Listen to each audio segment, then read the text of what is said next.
పిన్ని బిప్పళ్ళు, పిన్ని కూతురు జాలమ్మ, అట్లకాడ సుబ్బమ్మ, అల్లుడొచ్చాడు లేవమ్మా! నందు, చందు, అనూష ముగ్గురూ దొడ్లో చిక్కుడు తీగని పందిరిపైకి మళ్లిస్తున్న అనిత చుట్టూ చేరి చప్పట్లు చరుస్తూ పాడసాగారు.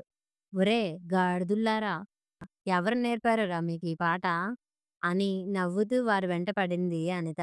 చిక్కుడు, కాకర, దొండ పందిళ్ళ చుట్టూ తిరిగి వాముల దొడ్లోకొచ్చారు.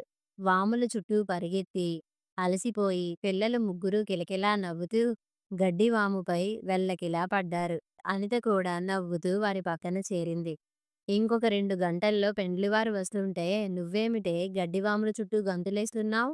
బావి దగ్గర గిన్నెలు తోముకుంటున్న వెంకాయమ్మగారు కేక వేసింది. వస్తే రాని, నన్నిలాగే చూస్తారు. ఆ! చూస్తారు. విదేశాలకు వెళ్ళే అబ్బాయి గడ్డివాముల చుట్టూ తిరిగే పిల్లని చేసుకుంటాడేమిటి? మా పిన్నేం గడ్డివాముల చుట్టూ తిరగదు నందు పౌరుషంగా అన్నాడు. ష్ అని సైగ చేసి అనిత నందు చెవిలో ఏదో చెప్పింది. ఓ భలే భలే వస్తున్న నవ్వుని ఆపుకుంటూ నందు అడుగులో అడుగు వేసుకుంటూ వెంకాయమ్మ గారి వెనక్కు వెళ్ళాడు. అయితే అత్త గడ్డివాముల చుట్టూ తిరగటం తప్పంటావా? అనిత ఆవిడను మాటల్లో దించింది. కాదే మరి, అందులోనూ పెళ్లివారొచ్చే రోజు. మీ మామయ్య నన్ను చూడ్డానికి వస్తామని వ్రాసిన రోజు నుండి మా అమ్మ నన్ను బయటకు వెళ్ళనిచ్చేదే కాదు నల్లబడిపోతానేమోనని ముసిముసి నవ్వులు నవ్వుతూ చెప్పింది. నాకో సందేహం అత్తా, నువ్వు రంగా మామయ్య రంగా? నల్లగా నిగనిగలాడుతున్న ఆమె వైపు చూస్తూ అడిగింది అనిత. పోవే భడవా, నేను పెళ్ళప్పుడు ఎలాగున్నానో అడుగు మీ మామయ్యను. అత్తింట్లో నాన్న చాకిరీ చేసి ఇలాగైపోయాను గాని తలతల మెరుస్తున్న గిన్నెలు బుట్టలో సర్ది పైకి లేస్తూ పమిట కొంగు బరువుగా ఉండటంతో వెనక్కి తిరిగి కొంగుకు ముడివేసిన బకెట్ విప్పుతూ ఒరే నందు, నీ పనేరా ఇది? రాని మీ నాన్నను, చెప్తా నీ పని. పిల్లలు ఇలా అల్లరి చేశారని చెప్తే కాళ్ళు విరగ్గొడతాడు కేకలు వేసింది. నాన్నగారికి నిజంగానే చెప్పేస్తుందేమో నందు భయం భయంగా అనిత వెనుక నొక్కుతూ అన్నాడు. ఏదోలే చిన్నవాడు, ఈసారికి పోనీలే అత్తా. ఏమే నంగనాచి, నీ సంగతి నాకు తెలియదనుకున్నావా? వాడికి పురమాయించి ఏమీ తెలియనట్టు నాటకమాడుతున్నావ్? ఆ పెళ్లివారిని రాని, నీ చిలిపితనమంతా వెళ్ళగక్కుతాను. బకెట్ విసిరికొట్టి గిన్నెల బుట్ట తీసుకుని విసురుగా వెళ్ళిపోయింది. నిజంగానే మనింటికి వస్తుందేమో, తాతయ్యకు తెలిస్తే కోపడతారు. ఛ! రాదురా, అత్త చాలా మంచిది. ఆవిడకు పిల్లలంటే ప్రాణం. కానీ ఆవిడకు పిల్లలు లేక, వాళ్ళ అల్లరి అలవాటు లేక అలా అంటుందంతే. భయపడుతున్న పిల్లలకు ధైర్యం చెప్పి, పదండి అమ్మమ్మ మన కోసం ఎదురు చూస్తుంటుంది అని ఇంటి దారి పట్టింది. అనిత, ఏమిటమ్మా ఇంకా పిల్లలతో కలిసి తిరుగుతున్నావ్? స్నానం చేసి త్వరగా తయారవు తల్లి. ఇలా రా, కొంచెం ఈ పళ్ళానికి నెయ్యి రాసి పెట్టు. పాకం వచ్చిందిలా ఉన్నది. పొయ్యి మీద మైసూరుపాకు కలబెడుతూ అనిత తల్లి సీతమ్మ గారు అన్నది. అమ్మా, కతికితే అతకదంటారు కదే.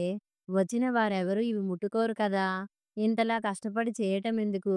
గతంలో జరిగిన అనుభవాలు గుర్తు తెచ్చుకుంటూ అన్నది అనిత. అలాగని వచ్చిన వారికి ఏమీ పెట్టకుండా పంపలేం కదా. అది మన సంప్రదాయం కాదు. మైసూరుపాకు గిన్నెలో నుండి పళ్ళెంలోకి పోస్తూ అన్నది సీతమ్మ గారు. వేసవి సెలవులకు పిల్లలు రావటంతో ఈ నెల రోజులు ఇల్లంతా కలకలలాడుతుంది. రేపు నువ్వు కూడా వెళ్ళిపోతే నేను మీ నాన్నగారు బికుబికుమంటూ ఉంటాం. సీతమ్మ గారు దిగులుగా అన్నది. అనిత ఏదో అనేలోగా రఘుపతి గారు అనిత తండ్రి లోపలికి వస్తూ, అనిత అప్పుడే వెళ్ళిపోవటం లేదు కదే. ఇప్పటినుంచే నీకు దిగులెందుకు అని భార్యను సముదాయించి, నువ్వెళ్ళి త్వరగా తయారవు తల్లి. చలపతి మామయ్య స్టేషన్‌కెళ్ళాడు వారిని తీసుకురావటానికి అని అనితని తొందరపెట్టాడు. బీరువా తెరిచి తనకున్న ఒకే ఒక చీర, నల్లంచు ఉన్న గోధుమ వన్నె జార్జెట్ చీర కట్టుకుని, గోధుమ రంగు జాకెట్ తొడుక్కుని, తల దువ్వి వదులుగా జడ అల్లుకొని, గులాబీ పువ్వు చెంపపిన్నుకి గురుచ్చి, కుడిపక్క చెవికి పైన పెట్టుకుని, చీరకు మ్యాచ్ అయ్యేలా మట్టిగాజులు, చెవులకు జూకాలు, మెడలో ఒంటిపేట బంగారం గొలుసు వేసుకుని అద్దంలో చూసుకొని చాల్లే సింగారం అనుకుని బయటికి వచ్చింది. అనితని ఎక్కడో కాలేజీలో చూశాడట వదినా. తల్లిదండ్రులకు చెప్పాడట. వారికి 2 సిమెంట్ ఫ్యాక్టరీలు, ఒక పంచదార ఫ్యాక్టరీ ఉన్నాయట. ఇవి కాక సొంత ఊళ్ళో 100 ఎకరాల పొలం ఉన్నదట. అంత ఆస్తిపరులు మన అమ్మాయికి కావాలని రావటం ఎంత అదృష్టం. అబ్బాయి పై చదువులకు లండన్ వెళ్తాడట. వెళ్ళే లోపలే పెండ్లి చేసుకుని వెళ్ళాలనుకుంటున్నాడని, చూసుకోవటానికి వస్తామని మన పంతులు గారితో కబురు పంపినప్పుడు నమ్మలేకపోయాననుకో. తనకు సాయం చేయాలని వచ్చిన వెంకాయమ్మ గారితో సంతోషంగా చెప్పింది సీతమ్మ గారు. మన అనితకేం తక్కువమ్మా! పిల్ల బంగారు బొమ్మ. చదువుకున్నది కూడాను. అది కాలు పెట్టిన చోట నట్టింట బంగారం పండుతుంది. మైసూరు పాక్, కారం బూందీ, చేగోడీలు పళ్ళెంలో అమర్చి పెడుతూ అన్నది వెంకాయమ్మ గారు. మన పిల్ల మనకు బంగారమే వదినా! ఈ రోజుల్లో కూడా ఎంఏ చదువుకున్న పిల్ల సరిగా సంసారం చేయదేమోనని సందేహపడటం నమ్మశక్యం కాకుండా ఉన్నది. సీతమ్మ గారు విచారంగా అన్నది. వీళ్ళిలా మాట్లాడుకుంటూ ఉండగానే వీధిలో కారు ఆగిన శబ్దం విని వచ్చేవారు స్థితిమంతులు రిక్షాలలో తీసుకురావటం బాగోదని తను తీసుకున్న బాడుగ కారులో వచ్చిన వారికి స్వాగతం పలకటానికి రఘుపతి గారు హడావిడిగా బయటకు వెళ్ళిపోయాడు. సీతమ్మ రఘుపతి గారులు పెద్దలిద్దరికీ నమస్కరించి అందరినీ చిరునవ్వుతో సాదరంగా ఆహ్వానించారు. తమ ఇంట్లో ఉన్న 2 చెక్క కుర్చీలకు తోడు కరణం గారింటి నుండి తెచ్చిన 2 చెక్క కుర్చీలు ఎదురెదురుగా వేసి, నులకతాడుతో అల్లిన 3 మోడల్లాంటివి వేసి, ఎప్పటిదో తాతల నాటి 4 కాళ్ళ చెక్కబల్ల, గుంటలు మరకలు కనిపించకుండా ఇంట్లో ఉన్న గల్ల దుప్పటి ఉతికి ఇస్త్రీ చేసి దానిపై పరిచి, దొడ్లో నుండి ఆకులతో కోసి, గాజు గ్లాసులో అందంగా అమర్చిన గులాబీ పూల గుత్తి బల్లపై పెట్టారు. బంధువులు రాకముందు ఉదయమే వెలిగించిన సాంబ్రాణి కడ్డీల నుండి సువాసనలు వెదజల్లే గదిలోకి ప్రవేశించి, నలుగురు 4 కుర్చీలలో ఆసీనులు కాగానే రఘుపతి గారు పంకా వేశారు. చలపతి గారు గోడవారీగా పెట్టిన 2 మోడల్లో ఒకటి తెచ్చుకొని, కుర్రవాని తండ్రి పక్కగా వేసుకుని కూర్చున్నాడు. మైసూర్ పాక్ ప్లేట్ పట్టుకుని వస్తున్న అనిత ఎదురుగా ఉన్న వ్యక్తిని చూడగానే ఉలిక్కిపడింది. తొట్రుపాటుని పైకి కనిపించనీయకుండా ప్లేటు బల్లపై పెట్టి పెద్దవారిద్దరికీ నమస్కారం చేసి కుర్రవాడి తల్లి పక్కనే ఉన్న మోడాపై కూర్చొని ఆవిడ అడిగిన ప్రశ్నలకు సమాధానాలు చెప్తుంది. ఏం బాబు, నువ్వేమైనా అమ్మాయితో మాట్లాడాలా? చలపతి గారు అడిగాడు. కుర్చీలో కొంచెం ఇబ్బందిగా కదిలి ఏం లేదని తల ఊపాడు. మరో 5 నిమిషాలు కూర్చొని వెళ్ళి వస్తామని లేచారు. అమ్మలు, నువ్వు అదృష్టవంతురాలివి తల్లి. కానీ కట్నం లేదు కదా! పైగా పెళ్లి ఖర్చులు కూడా వారే పెట్టుకుంటారట. మనకు చేతనైనంత వారికిస్తే చాలు. మిగిలింది వారే చూసుకుంటామన్నారు. ఏమే విన్నావా? వంటగది వదిలిటు రావే. వారు ఇంకా ఏమన్నారంటే, అనితకి మనం నగలు కూడా ఏమీ చేయించనవసరం లేదట. దానికి నగలు చేయించి వారికి ఆడపిల్లలు లేరనే లోటు తీర్చుకుంటారట. అదృష్టం నీది కాదమ్మా, నాది. పై కండువాతో కళ్ళొత్తుకుంటూ అన్నాడు. భర్త ఆనందంలో పాలు పంచుకోవటానికి సీతమ్మ గారు కొంగుతో చేయి తుడుచుకుంటూ వచ్చింది. సంతోషంగా చెప్పుకుపోతున్న తండ్రి వైపు బాధగా చూసింది అనిత. ఇంత ఆనందపడిపోతున్న అమ్మకు, నాన్నకు ఈ పెండ్లి నేను చేసుకోనని ఎలా చెప్పాలి? అనుష చేతిలో 2 తాటాకు బొమ్మలు, ఒకదానికి చీర కట్టి, మెడలో పూసల గొలుసులు వేసి, నల్ల దారంతో జడ అల్లి, చివర చిన్న గుడ్డపీలిక రిబ్బన్ వేసి, రెండవ బొమ్మకు దోవతి కట్టి, పైన చిన్న ఉత్తరీయం వేసినవి పట్టుకుని వచ్చింది. ఇవి చూశావా? వెంకాయమ్మ అమ్మమ్మ చేసింది. బొమ్మలు పదిలంగా గోడకు ఆనించి పెడుతూ అన్నది. ఏం చేయాలో తోచక ఆలోచనలో మునిగిపోయిన అనిత వెంకాయమ్మ గారి పాకలోకి వచ్చింది. వెంకాయమ్మ గారు భర్తకు కాఫీ కలుపుతుంది.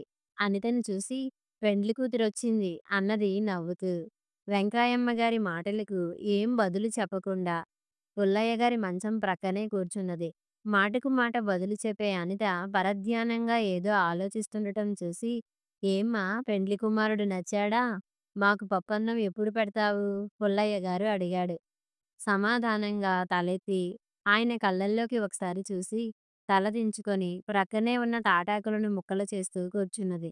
అనితను అలా చూడగానే ఆయన గుండె బరువెక్కిపోయింది. పుల్లయ్య, వెంకాయమ్మ గార్లు వచ్చిన కొద్ది కాలానికి రేవతి పెండ్లి చేసుకుని వెళ్ళిపోవటం వల్ల అనిత రెండిళ్ల మధ్య గారాబంగా పెరిగింది. పిల్లలు లేని ఆ దంపతులిద్దరికీ అనిత అంటే అపురూపం. అమ్మా, నాన్న చాలా సంతోషంగా ఉన్నారు. వాళ్ళకి అబ్బాయి వెనుక ఉన్న ఆస్తి నచ్చింది. ఆ కారణంగా అబ్బాయి నచ్చాడు. కానీ నన్నెవరూ అబ్బాయి నచ్చాడా? నీ అభిప్రాయం ఏమిటని ఎందుకు అడగరు? కళ్ళల్లో నీరు తిరుగుతుండగా ఆవేశపడుతూ అన్నది. నిజమే. వాళ్ళు తప్పు చేశారు. మంచి కుటుంబం, ధనవంతులు. తమకు తామే నిన్ను కావాలనుకుని వచ్చారనే ఆనందంలో వాళ్ళు నిన్నడగలేదు. నేనిప్పుడు అడుగుతున్నా. చెప్పు, నీకు ఆ అబ్బాయి నచ్చాడా? చిరునవ్వుతో అడిగాడు. లేదు, నాకు నచ్చలేదు. నేను చేసుకోను ఈ పెళ్లి. గట్టిగా అరిచినట్లు అన్నది. శ్రోతలిరువురూ ఉలిక్కిపడ్డారు. వెంకాయమ్మ గారు అనిత పక్కన కూర్చొని భుజంపై చేయి వేసింది. అనిత నెమ్మదిగా ఆమె చేయి తీసివేసి బయటికెళ్ళిపోయింది. కొన్ని నెలల క్రితం. భయంతో సరోజ వేస్తున్న కేకలు, వికటాట్టహాసం చేస్తూ, కామంతో మదంతో కళ్ళు మూసుకుపోయి, సరోజ చీర కొంగు చేతిలో పుచ్చుకొని చీర విప్పుతున్న కమలేష్, చప్పట్లు కొడుతూ వీరిద్దరి చుట్టూ తిరుగుతున్న అతని ముగ్గురు స్నేహితులు. తలనొప్పిగా ఉన్నదని క్లాస్ మానివేసి గదికి వచ్చిన అనితకు కనపడిన భయంకరమైన దృశ్యం. అకస్మాత్తుగా తలుపు తెరుచుకుని వచ్చిన అనితని చూసి కమలేష్ స్నేహితులు కలవరపడుతూ నిల్చుండిపోయారు. మూలపెట్టిన గొడుగు తీసుకుని అనిత వారి ముగ్గురిని చితకబాదసాగింది. అకస్మాత్తుగా వచ్చి పడుతున్న దెబ్బలను తప్పించుకోవటానికి ప్రయత్నిస్తూ చేతులు అడ్డుపెట్టుకుని పారిపోవాలని చూస్తున్న స్నేహితులతో, ఒరేయ్ చవటల్లారా, చూస్తారేంరా, దాన్ని కట్టిపడేయండి. కోపంగా అరుస్తున్న కమలేష్ తలపై బలం కొద్దీ గొడుగుతో బాదింది. వితరిపోయిన కమలేష్ వెంటనే తేరుకుని సరోజిని వదిలి అనిత వెంట పడ్డాడు. మెరుపులా తలుపు తీసుకుని రోడ్డు మీదకొచ్చి కేకలు వేయసాగింది.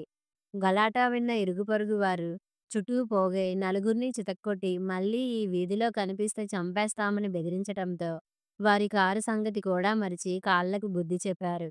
కమలేష్ యూనివర్సిటీలో పేరుమోసిన రౌడీ అని ప్రఖ్యాతిగాంచాడు. తల్లిదండ్రుల సంపాదనని జల్సాలకు ఖర్చు పెట్టడం, అమ్మాయిల్ని అల్లరి చేయటం అతని ప్రత్యేకత. అతనికి భయపడి విద్యార్థులు అతనితో పేచీ పెట్టుకోకుండా దూరంగా ఉంటారు. మొట్టమొదటిసారిగా తనకు జరిగిన పరాభవానికి పగబెట్టిన త్రాచులా ఎంత గొడవ చేస్తాడోనని అనిత, ఆమె స్నేహితులు భయపడ్డారు. అందర్నీ ఆశ్చర్యపరిచేలా యూనివర్సిటీలో ఉన్నన్ని రోజులు గొడవ ఏమీ చేయలేదు. అనితకి ఇప్పుడు అర్థమైపోయింది అతని పథకం. తన ఊరు, తన తల్లిదండ్రుల స్థితిగతులు అన్నీ తెలుసుకొని, డబ్బుని, పరపతిని ఎరగా చూపి, అమాయకులైన ఎందరో తల్లిదండ్రులు ఆ రెండింటి వలలో పడిపోతారని అతను అవగాహన చేసుకొని, తనని వివాహం చేసుకొని, తన జీవితం నాశనం చేయాలనే దృక్పథంతో ఉన్నాడని, ఒకవేళ అతన్ని తను తిరస్కరించినా, తనెక్కడ ఉన్నా వెంటబడి తరిమి తరిమి తన జీవితం నాశనం చేస్తాడని, తననే కాదు తన కుటుంబాన్నంతటినీ మట్టుపెట్టకుండా వదలడని, వాముల దొడ్లో గడ్డిమోపుపై కూర్చుని దీర్ఘాలోచనలో మునిగి ఉన్న అనిత తన ప్రక్కనే ఉన్న వెంకాయమ్మ గారిని గమనించలేదు. ఆప్యాయంగా అనిత తల నిమురుతూ, ఈ దొడ్లో త్రాచు తిరుగుతుందని తిరపయ్య చెప్పాడు. ఒక్కదానివి ఈ వేళప్పుడు ఇలా రావటం ప్రమాదం తల్లీ, లోపలికి వెళ్దాం పద అని అనిత చేయి పట్టుకుని లేవదీసింది. యాంత్రికంగా ఆమెను అనుసరించింది. వయసు, దానితో పాటే పెరిగిన ధనమదం అలాంటివమ్మా. ఈ రెండూ ఒక్కొక్కసారి మనుష్యులను తప్పుదారి పట్టిస్తాయి. ఒకవేళ అతనికి తను చేసిన పనికి పశ్చాత్తాపం కలిగిందేమో, నిన్ను వివాహం చేసుకుని ఆ తప్పు సరిదిద్దుకుందామని అనుకున్నాడేమో.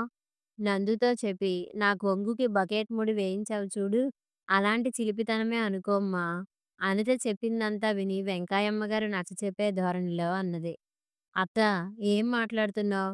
చిలిపిగా బకెట్ ముడివేయటం లాంటిదే ఇదెలా అవుతుంది?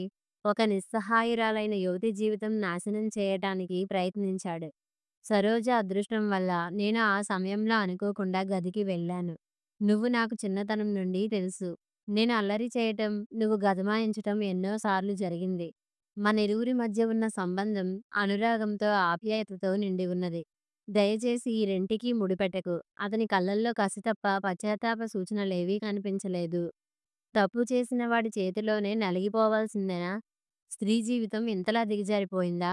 కామంతో, మదహంకారంతో పురుషులు ఉమ్మడిగా అమాయకురాలైన ఒక యువతి జీవితం నాశనం చేసి, రాజకీయ నాయకుల పరపతి వల్లనో లేక పేరుమోసిన వ్యాపారాలకు సంబంధించిన వారవటం వల్లనో ఆ కేసుని కొట్టివేయించుకొని గర్వంతో మీసం మెలివేసుకుంటున్న వార్తలు తరచూ చూస్తూనే, వింటూనే ఉంటాం. తన స్నేహితురాలు సరోజ జీవితం నాశనం చేయాలని ప్రయత్నించిన వ్యక్తితో తన జీవితం ముడివేసుకుని ఏమీ ఎరగనట్లు ప్రశాంతంగా జీవించగలదా? అలా కాదని అతన్ని తిరస్కరించిన ఆవేశంలో తను ఆ రోజు చేసిన పనికి పగ తీర్చుకోక మానడు. అతన్ని తిరస్కరించి దాని ఫలితం ధైర్యంగా ఎదుర్కోవటమా? లేక కుటుంబ క్షేమం కోరి అతన్ని వివాహం చేసుకుని తన భవిష్యత్తు నాశనం చేసుకోవటమా? అనితకు తాను ఎదురు చూడని విషమ పరీక్ష ఎదురయింది. సిమెంట్ మిక్సర్‌లో గులకరాళ్ళతో కలిపి త్రిప్పుతున్న గులకరాళ్ళలా అనిత మెదడులో ఆలోచనలు గిరగిరా తిరిగిపోతున్నాయి. కొడుకు కావాలని కోరుకున్న అమ్మానాన్నలకు తనని కొడుకుగా ఎందుకు పుట్టించలేదా భగవంతుడు? మా మీదే ఆశలు పెంచుకొని మా క్షేమం కోసం అహర్నిశలు ఆరాటపడే వారిద్దరికీ నేను ముప్పు తీసుకొచ్చే పరిస్థితి ఎందుకు కల్పించాలి? ఈ గండం నుండి అందరము ఎలా బయటపడాలి? నిద్రాహారాలు మాని అదే పనిగా ఆలోచించి చివరకు ఒక నిశ్చయానికి వచ్చిన దానిలా నింపాదిగా తల్లిదండ్రుల వద్దకు వెళ్ళింది. చేతులు లేని బనీన్ వేసుకొని, గల్ల నిక్కరు తొడుక్కొని, తలపాగా చుట్టుకొని, పారతో మొక్కలకు పాదులు చేస్తున్న రాజారావు గారు, గేటు తీసుకుని లోపలికి వస్తున్న యువతిని ఎవరా అని పరీక్షగా చూసి, పార క్రింద పడేసి ఎదురు వెళ్ళి, లతా ఎవరొచ్చారో చూడు అని భార్యని కేకవేశాడు. భర్త కేక విని బయటికి వచ్చిన హేమలత గారు, అనిత ఇక్కడకు ఇప్పుడెందుకు వచ్చిందని అర్థం కాక భర్త వైపు అయోమయంగా చూసింది. ఆయన లోపలికి తీసుకువెళ్ళమని కనుసైగ చేసి చెప్పాడు. రామ్మారా, ప్రయాణం బాగా జరిగిందా? ఏదో ఒకటి అడగాలి కాబట్టి ఏదో అడిగేసింది. సమాధానంగా తల ఊపి ఆమెను అనుసరించింది. లోపల హాల్లో అనితని కూర్చోబెట్టి భర్త లోపలికి వచ్చే వరకు మౌనంగా అనితకు ఎదురు సోఫాలో కూర్చుంది. అమ్మా నాన్నగార్లు కులాసానా అమ్మా? లోపలికి వచ్చి భార్య పక్కన కూర్చుంటూ అడిగాడు. ఆయన ప్రశ్నకు సమాధానం చెప్పకుండా వణుకుతున్న చేతులు రెండూ ఒళ్ళో పెట్టుకొని అదిరే గుండెలను చిక్కబట్టుకొని, మీతో నేనొక ముఖ్యమైన విషయం మాట్లాడాలని వచ్చానండి అన్నది అనిత ఇరువురి వైపు చూస్తూ. మీ అబ్బాయి ప్రస్తుతం ఇక్కడ లేరనే విషయం తెలుసుకొని ధైర్యం చేసుకొని వచ్చాను. ఏమిటో చెప్పమన్నట్లు చూశాడాయన. తల వంచుకొని కొద్దిలో తన స్నేహితురాలికి తప్పిపోయిన ప్రమాదం గురించి చెప్పి తన అనుమానం, భయం వ్యక్తం చేసింది. విన్న శ్రోతలిద్దరి ముఖాల్లోనూ నెత్తురు చుక్కలేనట్లు పాలిపోయి ఉన్నాయి. హేమలత గారు నీళ్లు నిండిన కళ్ళతో అన్నది. పిల్లలకు విద్యాబుద్ధులు నేర్పిస్తున్నామని గర్వపడుతుంటాం. కానీ వాళ్ళ బుద్ధి గురించి పట్టించుకోకుండా విద్యకు మాత్రమే ప్రాముఖ్యత ఇచ్చి వదిలివేశామని అర్థమవుతుంది. ఈ తప్పులో సగభాగం మనదే. సరిదిద్దుకొని క్షమాపణ చెప్పవలసిన బాధ్యత మనపైనే ఉన్నది. రాజారావు గారు అనిత వైపు తిరిగి అన్నాడు. వాడు నీ మీద పగ తీర్చుకోవాలనుకుని ఇంత పథకం వేశాడని ఊహించలేక, పేద పిల్లను చేసుకోవాలనుకుంటున్న నా కొడుకు ఉదార బుద్ధిని పొగిడి, నా కొడుకెంత ఎదిగిపోయాడని పొంగిపోయాను. ఆ తరువాత చాలాసేపు ఆయన మౌనంగా కూర్చున్నాడు. ఎందరో నిర్భాగ్యులైన యువతులను బలాత్కరించి వారి జీవితాలను నాశనం చేశారనే వార్తలు చదివినప్పుడు, విన్నప్పుడు, నా కొడుకులు అలాంటి వారు కాదు. నేను, లత వారికి నైతిక విలువలు బోధించి పెంచాం అని గర్వపడేవాడిని. మా పెంపకంలో లోపమా తల్లి? ఒక యువతి జీవితం ధైర్యంతో కాపాడగలిగిన నిన్ను చూస్తుంటే నాకు చాలా గర్వంగా ఉన్నది తల్లి అంటున్న ఆయన పాదాలకు నమస్కరించి, నేనిక్కడకు రాకముందు నేను మోసుకొచ్చిన దుర్వార్త విని మీరు ఎలా స్పందిస్తారోనని భయపడ్డాను. కానీ నేను వచ్చినందువల్ల పుణ్య దంపతులను దర్శించుకునే భాగ్యం కలిగింది. కన్నుల వెంట నీరు కారుతుండగా అన్నది. మీ అమ్మా నాన్నగారులతో సంప్రదించావా అమ్మా? హేమలత అడిగింది. విషయం విని వారు చాలా బాధపడ్డారు. నాన్నగారు నా నిర్ణయాన్ని మన్నించి నన్నిక్కడ దింపి బజార్లో పని ఉన్నదని వెళ్ళారు.